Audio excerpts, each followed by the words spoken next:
사랑하는 영락교회 지체들에게 주 안에서 평화 인사를 전합니다.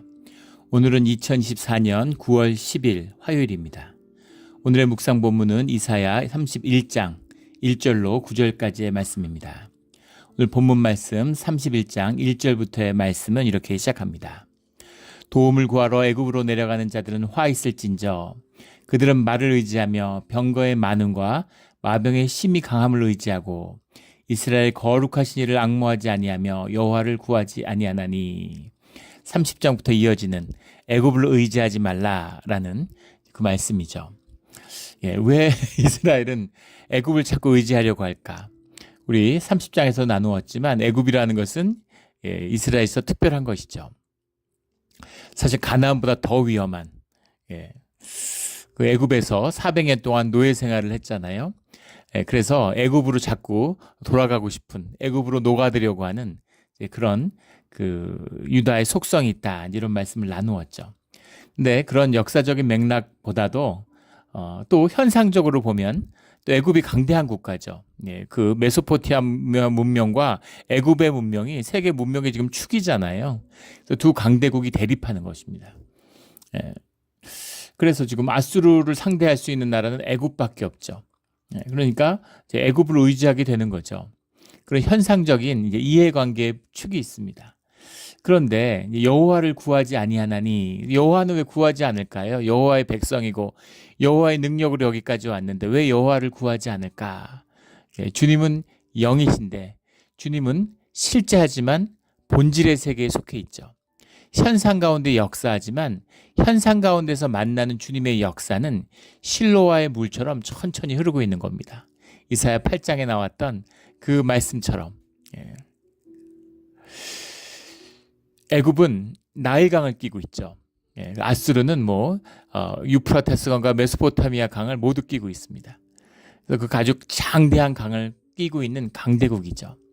유다의 물은, 예루살렘의 물은, 실로와의 물은 쫄쫄쫄쫄쫄 흐르는, 그런 천천히 흐르는, 쫄쫄 흐르는 강물이에요.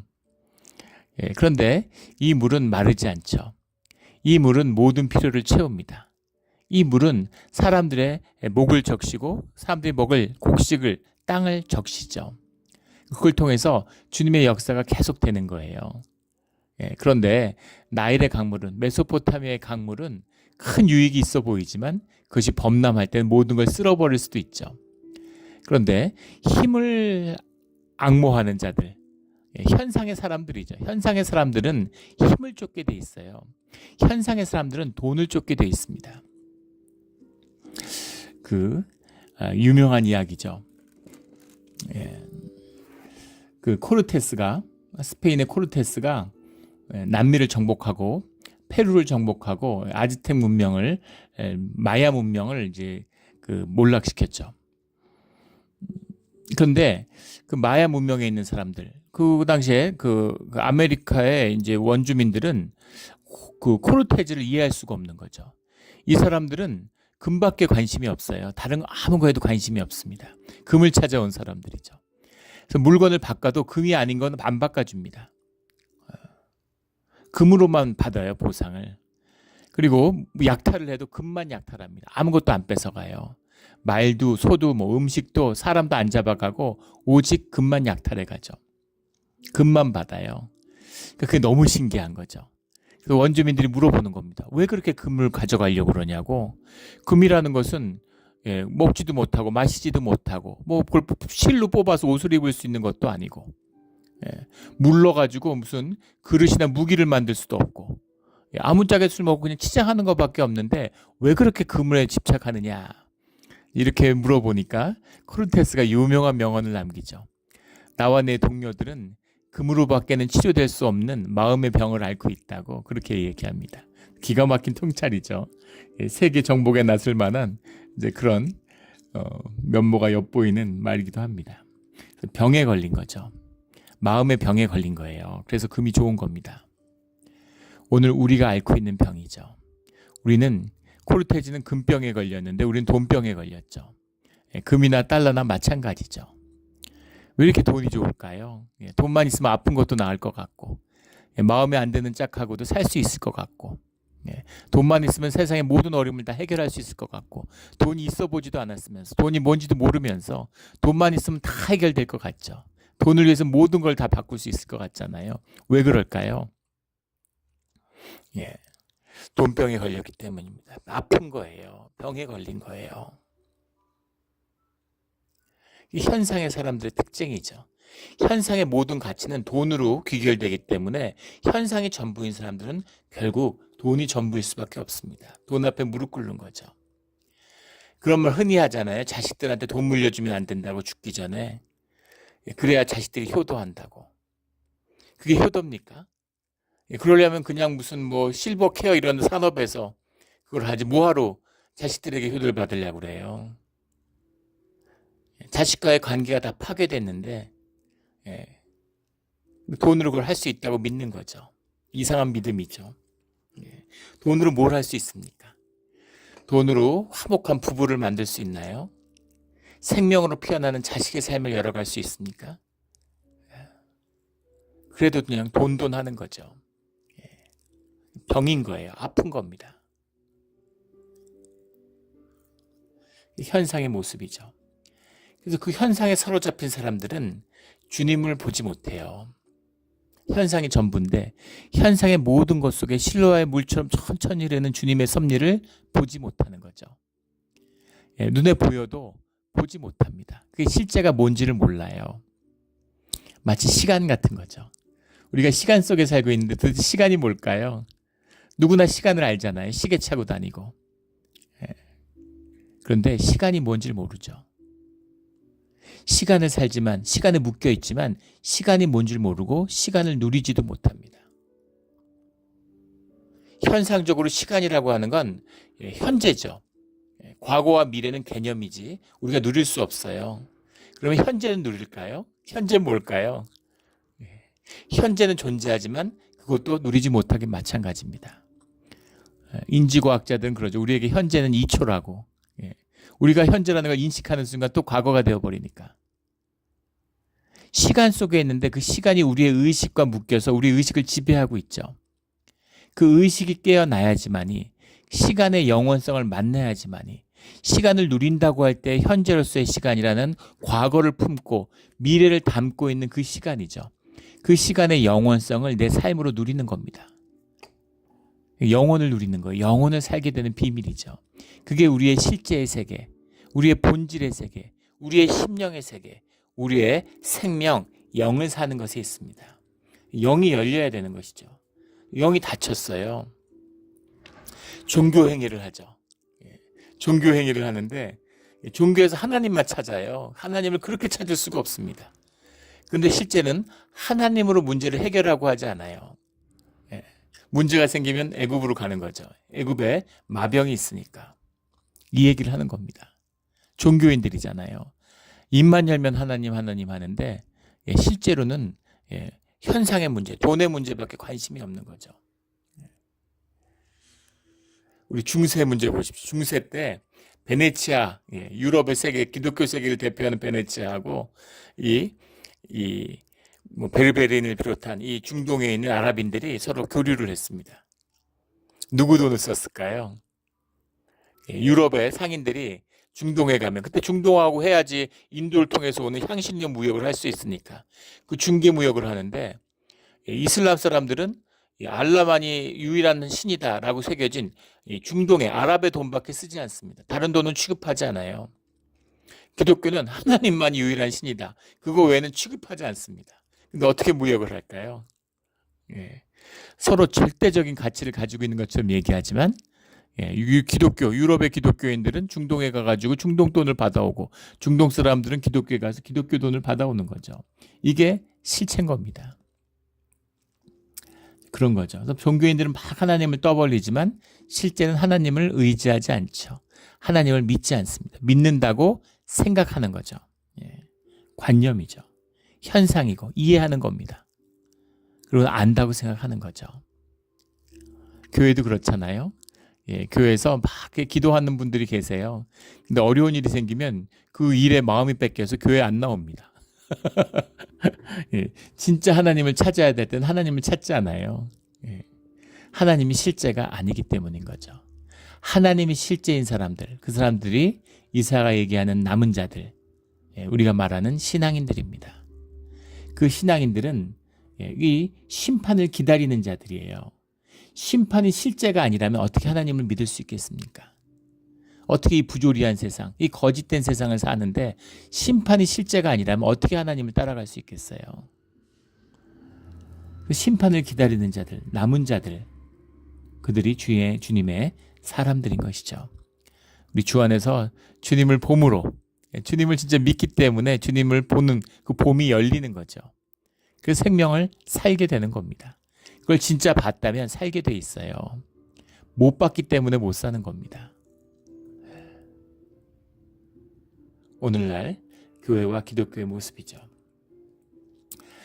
우리 주님을 보는, 주님의 실제를 사는 그런 우리 모두가 되기를 주의 이름으로 축원합니다. 그게 진정한 복인 것이죠. 2절에 여호와께서도 지혜로우신 즉 재앙을 내리실 것이라. 그의 말씀들을 변하게 하지 아니하시고 일어나는 악행하는 자들의 집을 치시며 행악을 돕는 자들을 치시리니. 심판이 실제라는 거죠. 애굽은 사람이요 신이 아니며 그들의 말들은 육체요 영이 아니라. 애굽은 말을 키우는 동네잖아요. 말이라는 게 얼마나 막강합니까? 인류의 역사에 있어서 말처럼 중요한 것이 없죠. 그런 한번 생각을 해보게 돼요. 말 한 마리를 탄 마병이 8마리에 완전히 숙달된 보병을 이길 수 있다고 그러죠. 말에서 잘 싸우는 게 문제가 아니라 말들이 가면서 그냥 짓밟는 거예요. 그러니까 평지에서 마병을 당할 수가 없죠. 거기다 말에서 활을 쏘는 겁니다. 이때는 아직 등자가 발견되지 않았기 때문에 말 위에서 활을 쏘는 게 쉽지는 않았겠지만 말 위에서 활을 쓰게 되면서 다시 한번 이 말의 위력이라는 게 또 막강해지죠. 이때는 말보다는 기병보다는 이제 그 전차가 말을 끌면서 말 위에서 활을 던지거나 활을 쏘는 그런 싸움을 하던 시절인데 그걸 수출도 하고 이 애굽이 이제 아수르가 이제 이런 그 마병의 기병의 정점을 보여준 나라죠. 그런데 애굽도 뭐 만만치 않은 그러니까 애굽한테 아수르의 마병을 당할 자들은 애굽밖에 없으니까 애굽을 의지하는 거죠. 근데 애굽은 신이 아니다. 너희를 구원하지 못. 말들은 생명이 아니다 이 말이죠. 말들은 그냥 살코기야 이런 얘기입니다. 살덩이야. 영이 아니야. 생명이 없어. 근데 말로 뭘 할 수 있겠니? 이런 말씀을 하시는 거죠. 여호와께서 그의 손을 펴시며 돕는 자도 넘어지며 도움을 받는 자도 엎드려서 다 함께 멸망하리라. 주님의 역사가 일어나고 있는데 그걸 가로막는 일을 하는데 그 돕는 자들도 넘어지고 도움을 받는 자도 넘어진다. 함께 망하는 것이죠. 굉장히 중요한 말씀이에요. 주님이 하시는 주님의 섭리가 있고 주님이 하시는 일이 있습니다. 그래서 그 일들을 잠잠히 기다리고 바라야 되는 거죠. 우리가 이제 신앙생활 하면서도 주님의 뜻을 분별하지 못하고 엉뚱한 짓을 할 때가 있죠. 주님이 누군가를 우겨 싸거나 치실 때가 있어요. 그런 건 없다고 얘기하는 것도 거짓입니다. 그런데 믿음 가운데 주님이 그런 일을 하실 때 부모가 자식의 회초리를 때리는데 옆집 아저씨가 와가지고 얘를 왜 때리냐고 말리는 게 말이 되겠습니까? 옆집 아저씨하고 도망가요. 있을 수 없는 일이겠죠. 아버지한테 안 돌아올 겁니까? 옆집에 가 살 거예요. 그런데 돕는 자도 똑같이 회초리를 맞게 된다 이런 이야기죠. 그래서 엉뚱한 데서 뭐 중보한다 그러고 주님이 벌하시는데 그 앞에서 얼쩡거리고 이러면 안 됩니다. 같이 벌을 받아요. 그럴 때는 옆에 바짝 엎드려 있어야 되는 거죠. 다 같은 죄인이기 때문입니다. 우리 주님의 뜻을 깊이 분별한 우리 모두가 되기를 주의 이름으로 축원합니다. 4절에 여호와께서 이같이 내게 이르시되 큰 사자나 젊은 사자가 자기의 먹이를 움키고 으르렁거릴 때 그것을 치려고 여러 목자를 불러왔다 할지라도 그것이 그들의 소리로 말미암아 놀라지 아니할 것이요 그들의 떠들음으로 말미암아 굴복하지 아니할 것이라. 지금 사자가 먹이를 움켰는데 목자들 데리고 왔다고 해서 사자가 양을 입에 물었는데 목자들이 와가지고 소리 지른다고 해서 사자가 떠나느냐 이 얘기죠. 지금 아수르를 하나님이 데려왔는데 지금 애굽 데려오겠다고? 애굽을 데려온다고 그게 앗수르를 당할 수 있을 것 같아? 이런 이야기죠. 예. 그런 문제가 아니야. 이런 얘기입니다. 예. 만군의 여호와가 강림하여 시온산과 그 언덕에서 싸울 것이라. 앗수르를 데려온 이유는 아수르의 섭리 가운데 쓰임 받는 건 예루살렘을 깨어나게 하기 위한 거야. 이 말씀인 거죠. 너희가 깨어나지 않는데 뭘 불러온들. 예, 그게 실제 역사에서 일어났잖아요. 아수르가 오니까 처음에는 그 수리아한테 시달리니까 아수르를 끌어왔는데 아수르가 적이 되고, 아수르를 깨기 위해서 애굽을 데려왔더니 애굽이 적이 되고, 애굽을 깨기 위해서 바빌론을 데려왔더니 바빌론이 적이 되는 거죠. 왜 이걸 못 깨달느냐? 누가 적이 되든 상관없어. 깨달아야 할 것은 주님만이 의지처가 된다. 주님에게만 간구해야 된다. 주님과 하나가 되어야 된다. 오직 그 뜻인 걸 왜 모르느냐? 이런 말씀인 거죠. 안타까운 말씀입니다. 시온산과 그 언덕에서 싸울 것이라. 5절에 새가 날개치며 그 새끼를 보호함같이 나 만군의 여호와가 예루살렘을 보호할 것이라. 그것을 호위하며 건지며 뛰어넘어 구원하리라. 뛰어넘어 구원하리라. 이게 무슨 말일까요? 우리 성경 묵상을 꾸준히 하는 분들은 딱 걸리시는 게 있죠. 6월절에 나오는 6월이 뛰어넘는다는 거잖아요. 그 뛰어넘는다는 말입니다. 뛰어넘어서 구원하리라. 주님의 초월적인 개입을 말씀하시는 거죠. 주님의 무한의 무차원의 은혜를 말씀하시는 거죠. 주님이 구원해 주신다는 거예요. 뛰어넘어서 날개로 보호하고 건지시고 주님이 치실 때도 뛰어넘는다는 거죠. 이 6월절의 역사가 히스기야 왕 때 아수르를 치는 것으로 한 번 더 보여주셨죠. 주님이 보낸 천사들이 아수르의 병사들을 쳤는데 예루살렘은 살아남은 겁니다. 그것이 주의 자녀들이 살아가는 길이죠. 6절에 이스라엘 자손들아 너희는 심히 거역하던 자에게로 돌아오라. 주님의 말씀은 이거예요. 돌아오라는 겁니다. 회복하라는 겁니다. 좋은 시절이 있었죠. 그것을 기억하는 거죠. 이것이 사랑이고 아버지의 마음이죠. 엄마가 혼자 돼서 시장 자판에서 장사하면서 자식을 키운 겁니다.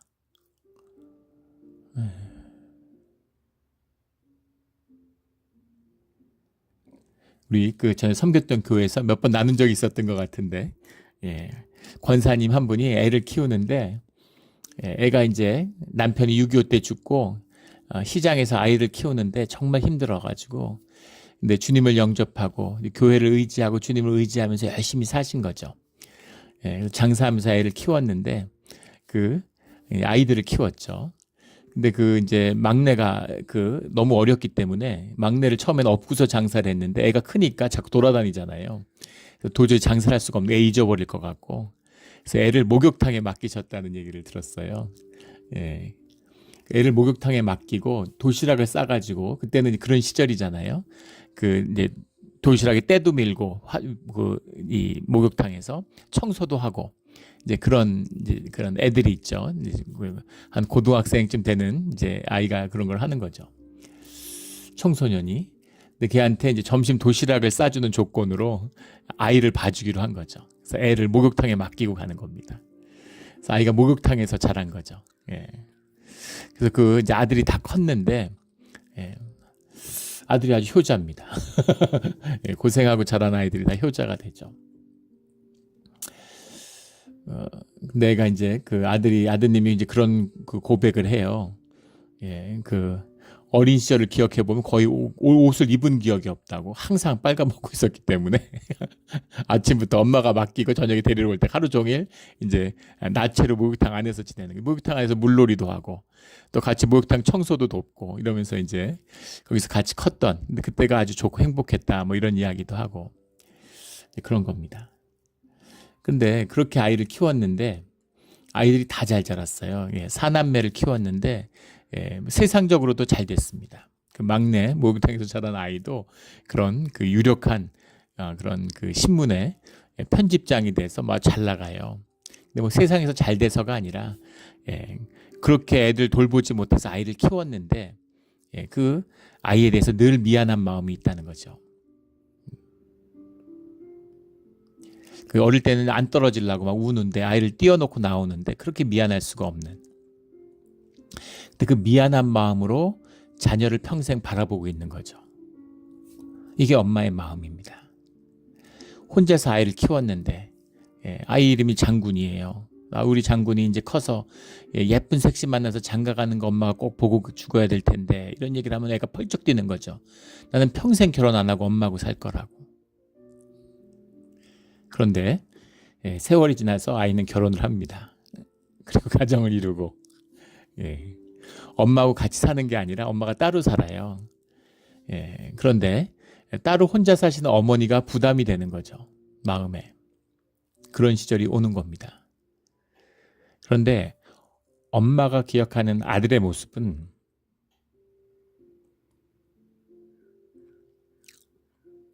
늘 엄마랑 평생 살겠다고 했던 그 고백을 하던 그 아이의 모습으로 자기 자식을 바라보는 거죠.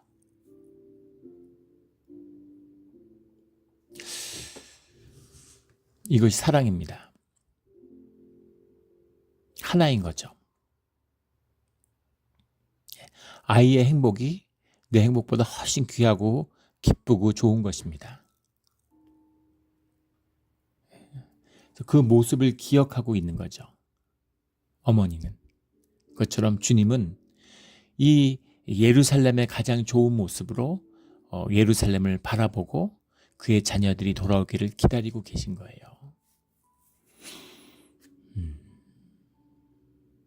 가족이 함께하는 기쁨입니다. 불러 모아서 뭘 하려는 게 아니에요.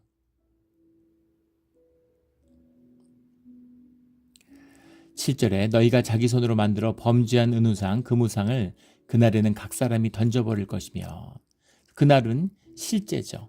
주님의 본질이 현상세계에 드러나는 날입니다. 심판의 날이죠. 실제, 본질이 실제화되는 날이죠.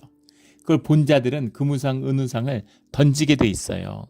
그게 가짜인 걸 알았는데 던지는 겁니다. 세상이 거짓이죠. 다 게임 같은 거예요. 잘 되면 기쁘지만 안 됐다고 좌절할 것도 없습니다. 그런데 거짓인 걸 알지만 거짓 속에서 살아가죠. 근데 거기서 활개치려고 그러고, 거기서 남 하나 속이면 난 2개 속이려고 그러면 안 된다는 거죠. 현상 속에서도 실제를 가꾸고 누리며 살아가는 삶의 길이 우리에게 열린다는 겁니다. 이게 믿음의 길이고 신앙의 길이고 주님과 함께하는 길이에요. 주님이 거짓 속에 뒹굴르고 죄지으라고 보내신 게 아닙니다. 죄되고 거짓된 세상에 우리를 보낸 그 가운데 참되고 의미 있고 가치를 가꾸며 살아가는 생명을 피워내는 삶이라는 것을 너희가 살아라, 이 뜻이 있는 거죠. 만약에 주님이 현상세계에 나타나서 막 천둥 번개치고 막 하나님이 모든 막 역사하고 막 아픈 사람 다 낫게 해주고 막 이러면 어떻게 되겠어요? 그럼 다 하나님 믿는다고 난리 나겠죠. 근데 거기에 믿음이 어디 있습니까? 거기에 소망이 어디 있습니까? 거기에 인내가 어디 있습니까? 거기에 생명이 어디 있습니까? 아무것도 되지 않아요. 현상의 것으로는 본질의 것이 전혀 바뀌지 않습니다. 개미가 100만 년을 노력을 해도 인간이 될 수 없죠. 현상 세계에서 노력하고 애쓴다고 되는 게 아니잖아요. 우리가 무슨 공덕을 쌓고 선한 일을 얼마나 많이 하면 구원받을 수 있겠어요. 구원은 생명인데 안 되는 겁니다. 차원이 다른 거죠. 노력해서 되는 게 아니에요. 오직 주님이 함께 하시는 주님의 은혜가 있을 때야만이 가능한 것이죠. 그래서 십자가의 자리로 나오라는 겁니다. 못 나가죠. 현상을 보니까, 저주 같으니까, 망하는 것 같으니까, 죽는 것 같으니까 못 나가는 겁니다. 안 나갈 수도 없고 이해가 되고 보이니까, 그렇다고 살 수도 없고 실제가 아니니까. 그래서 만든 게 종교잖아요. 늘 말하죠. 종교가 안 믿는 것보다 더 나쁘다고. 굶는 거하고 상한 음식 먹는 거하고 어떤 게 나쁘겠습니까? 그래서 종교를 깨고 주님의 신앙을, 실제를, 십자가를 만나야 되는 것입니다. 주님의 실제를 만난 우리 모두가 되기를 주의 이름으로 축원합니다. 9절에 그의 반석은 두려움으로 말미암아 물러가겠고 그의 고관들은 가치로 말미암아 놀라리, 기치로 말미암아 놀라리라. 주님의 때, 실제가 부상될 때 모두 다 깜짝 놀라게 되는 거죠. 이는 여호와의 말씀이라. 여호와의 불은 시온에 있고 여호와의 풀무는 예루살렘에 있느니라. 그 기치가 기치로 말미암아 놀라리라. 그 기대가 선 것을 보고 놀라게 될 것이다. 여호와의 불은 시온에 있고 여호와의 풀무는 예루살렘에 있느니라. 우리 그 두 가지 중요한 산이 나오죠. 예루살렘 항상 나오는 시온산과 감람산입니다. 마운트 자이온과 마운트 오브 올리브스, 올리브산과 자이온산이 이렇게 예루살렘을 동서로 보고 있는 거예요. 서라고 하기엔 서남이라고 해야 되겠죠. 시온산은 예루살렘의 서남 쪽에 있고, 그리고 완전히 이 동편에 있습니다. 감람산은. 예수님이 감람산에 계시면서 겟세마에서 기도하고 성전에 나가서 가르치시고 다시 감람산으로 나오시고 그러는 거죠. 감람산이라는 건 다윗 이래 솔로몬 때부터 이제 말씀을 전하는 선지의 전통을 상징하죠. 예레미야 때까지 이어지는 선지의 전통입니다. 감람 시온산이라고 하는 것은 이제 바로 붙어 있는, 그래서 이제 그 성전을 상징하죠. 여호와의 불은 시온에 있고 여호와의 풀무는 예루살렘에 있느니라. 예루살렘은 주의 백성이죠. 그래서 주의 하나된 백성이 풀무질을 하면 시온에 있는 불이 타오르는 거죠. 주님이 우리와 함께 하시는 뜻이에요. 기쁨이고 은혜고 생명이고 주님의 나라입니다.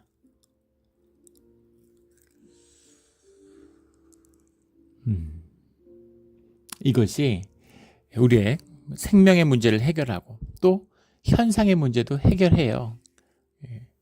현상이라는 게 껍데기죠. 완전히 가짜가 아니죠. 본질, 전체가 아니라는 의미입니다. 전체가 아니니까, 홀리스가 아니니까 이중성이 있죠. 현상의 이중성이 있습니다. 그런데 그게 전체는 아니지만 그것도 우리 삶의 중요한 부분이겠죠. 돈이 중요하지 않다는 의미가 돈이 아예 가치 없다는 얘기가 아니죠. 돈의 의미를, 그 진실을 직면하라는 겁니다. 왜 기독교 문명에서 자본주의가 나왔겠어요? 현상의 세계를 바꿔갈 수 있는 생명의 능력이 있어야 되는 것이죠. 안 그러면 쓸려가고 썩어지게 돼 있습니다. 이 비밀인 거예요. 우리 불과 풀무가 만나서 생명을 피워내는 우리 신앙의 자리가 되기를, 진정한 예배자가 되어서 예배로서 주님의 영광을 만나는 그런 우리 신앙인들이 되기를 예수 그리스도의 이름으로 축원합니다. 아멘. 기도드리겠습니다. 하나님 아버지 감사합니다. 우리가 주님을 믿는다 하지만 우리가 사실은 병에 걸려서 돈을 좋아하고 돈으로 살아갈 수 있다고 믿고, 돈은 믿으라고 하지 않는데 돈은 철석같이 믿으면서 주님을 믿고 의지하라고 하는데 주님을 바라보지 않는 껍데기, 현상의 존재였음을 주님이 아십니다. 오직 깨어질 때만이, 오직 부서질 때만이 진실을 만나는 것임을 말씀하여 주시니 감사합니다. 우리가 십자가를 직면해서 실제의 삶 가운데 가치와 의미를 찾는 그런 우리의 삶의 길이 되게 하여 주시옵소서. 감사하며 예수 그리스도 이름으로 기도드렸습니다. 아멘.